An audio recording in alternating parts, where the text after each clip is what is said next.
Welcome to the Freely Rooted Mama podcast.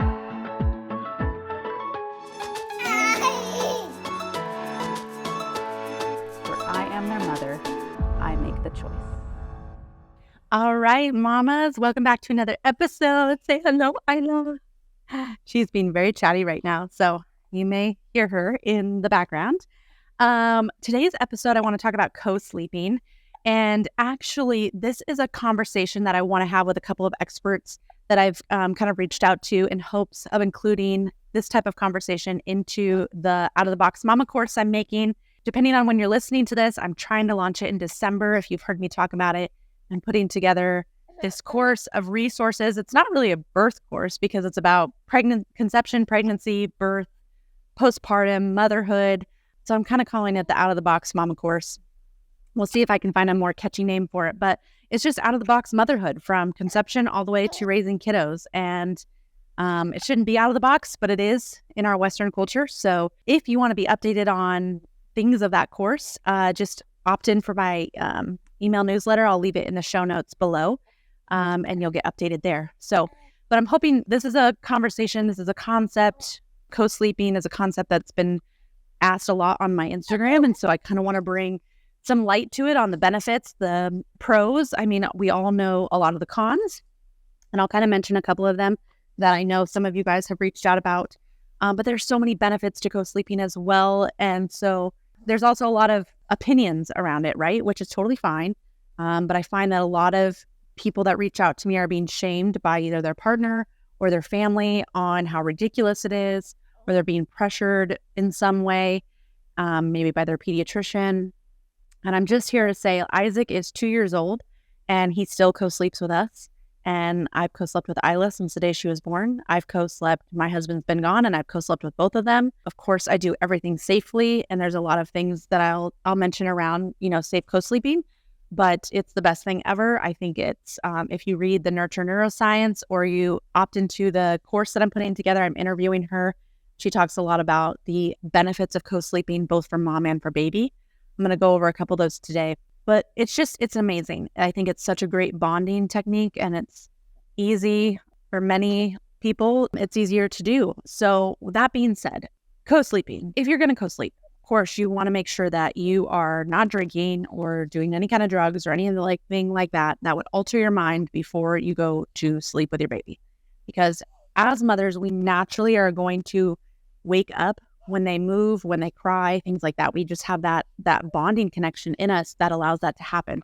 So if you're taking any kind of medications or you like a glass of wine before bed, this might not be the route for you because you definitely don't want to either ignore your baby or where you roll and you can't control your body. So there's a lot of things like that. But if you are of sound mind, you're sleeping in a great position, like a C position where you kind of wrap your body around baby.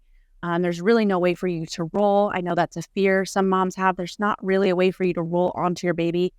Of course, I should preface this that do what feels safest to you.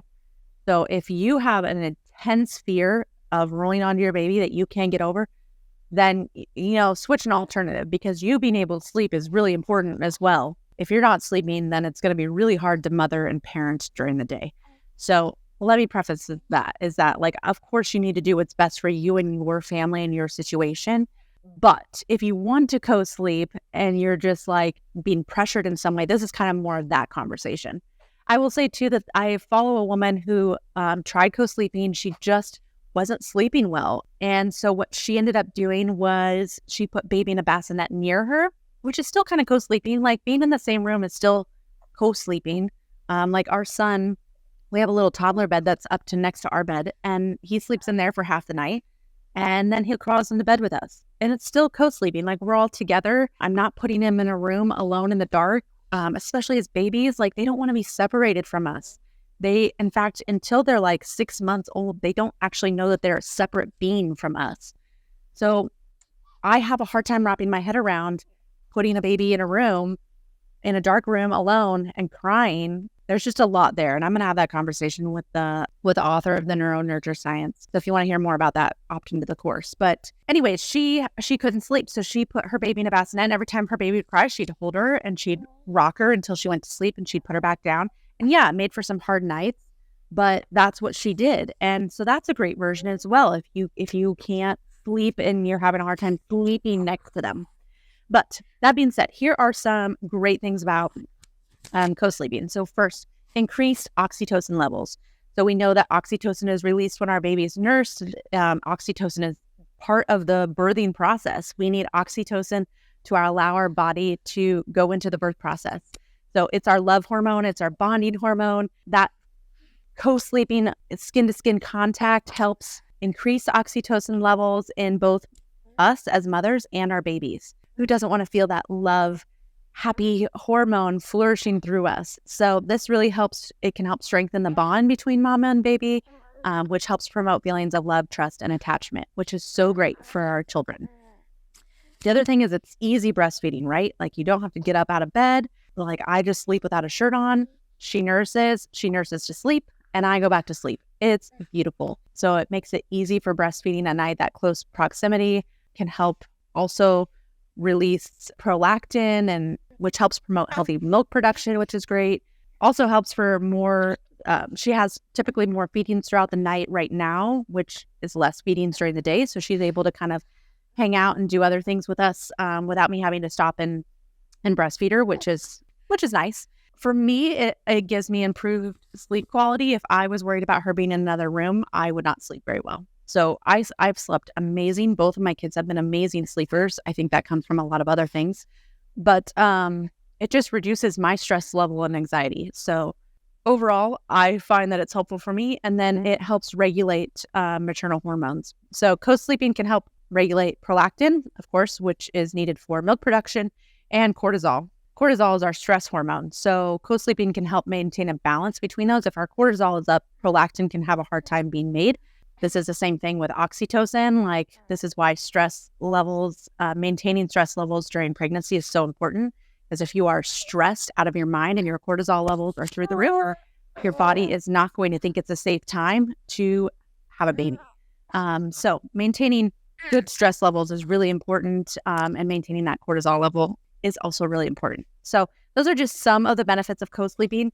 You know, many, many other countries besides like the United States and Canada and, you know, some of Europe, but even a lot of Europe, co-sleeps. It's a normal practice. In fact, many of those places over there have very small homes. And so everybody sleeps in one bedroom anyways, because they don't have mega houses with dedicated rooms to every child. Now, you know, how you want to perceive that when kids get older is one thing, but I'm talking about co-sleeping when they're young. And here's what I've often been told too is you'll never get that time back with your kids wanting to snuggle with you and sleep. Like, yes, there might be some restless nights. And for sure, for me, especially with Isaac and even sometimes Isla, there are nights where we're waking up a lot for feedings, or Isaac is being a wiggle worm and can't find the right position to sleep in. And that does make for some sleepless nights. And some days, yes, I do dream about being in a bed all alone. But I also know 20 years from now when my kids are all out of the house, like I'm really going to miss it. So for now, I'm just enjoying every moment of it. And that doesn't mean that you can't admit that it's hard sometimes. Of course, it's hard sometimes. Being a mom is hard. But I wouldn't trade it for anything in the world. And I wouldn't trade co-sleeping for anything in the world. I think it's magical. I think that in the United States particularly, we've used it for two things. I think sleep training makes a lot of money. Those sleep training courses on how to get your kid to sleep by themselves. Your kid knows how to sleep, and your kid will eventually sleep by themselves. Eventually, they're going to want that independence. So know that will happen naturally. You're not going to have, a 17-year-old kid who wants to sleep with you. They're going to want their own independence. So naturally, that will start to happen. It's happened for millions and millions of years before we had all these programs of teaching your kid how to sleep, or these books, or whatever it is. That being said, too, our culture is around work, right? You are applauded if you are an overworker, an overachiever, if you are busy. That's something that's applauded in our culture. Wanting mothers to get back to work and produce is applauded in our culture. And I'm not saying that, working isn't rewarding. This is working, and it's so rewarding to me. But, mom's getting back to work after 6 weeks. Yeah, that creates a a pressure to get your kids to sleep through the night because you have to be able to get up the next day to perform at work. Because if you don't perform at work, you might lose your job, which means losing your money. So there's a lot of pressure there, right? As moms who are working to have your kids be able to sleep through the night so you can sleep through the night. I get it. But recognize that that is the culture that we live in, and that is not the same around the world. A lot of other countries, in fact, I was talking to a woman from Brazil the other day who was like, I can't believe how our culture here in the United States is so, wants our kids to be so independent, so young, and that it's not, that we don't applaud, closeness and family. And like, it's just so, she's like, it's just so different. It's so cold. Like, people are cold around babies. Not everybody, obviously. Like, a lot of people love babies. But, if you go to Italy, or we went to Spain last year with Isaac, everybody wants to touch your baby, hold your baby, say hi to your baby. They love kids. Like, it's not, you don't get looked at funny when you bring your kid to a restaurant, where I would definitely say that happens a lot here in the United States. So just know that co-sleeping is a norm for many, many, many countries and cultures around the world, and has been for many, many, many years. And that we have this stigma around ours that we need kids to be able to be independent right off the bat. And their brains are not wired for that. And again, I'll go more into that in my interview with her in the course, but their brains are not wired for that. And they're wired for closeness. They need that bonding. They need that time with you. And so if you're leaning on the fence of doing co-sleeping, I would highly recommend doing some more research into it, looking at what other cultures do, following midwives in other countries, because you'll get a lot of great perspective from them. But yeah, there's just a couple thoughts on co-sleeping. I hope that helps. Please find me on Instagram, reach out to me. I love interacting with you guys. This kind of came up from many of you guys that have reached out to me on Instagram asking about co-sleeping. So I hope that it's helpful. I hope you have a beautiful week, and we'll see you next week.